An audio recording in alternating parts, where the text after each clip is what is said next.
Dear brothers and sisters, today I want to share a beautiful hadith about the special peoples whom Allah loves and brings joy into their hearts.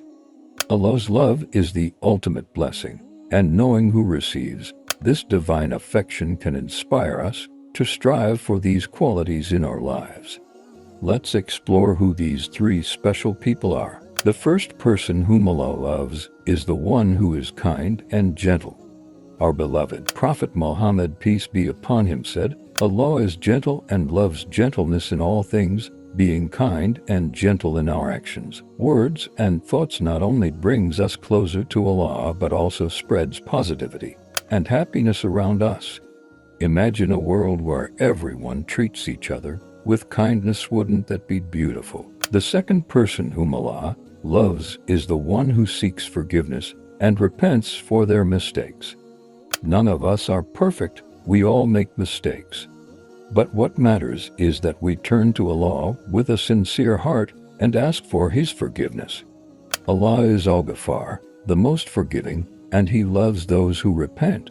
When we seek His forgiveness, it brings peace and contentment to our hearts, making us smile from within. The third person whom Allah loves is the one who is patient and perseveres through hardships.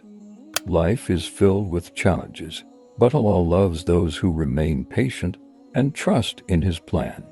The Quran says, indeed, Allah is with the patient.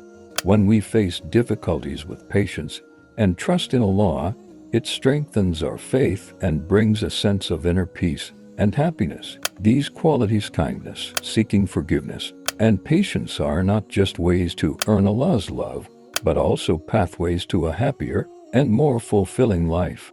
When we embody these traits, we feel a deep sense of contentment and joy that makes us smile from within. May Allah guide us all to be among those whom He loves.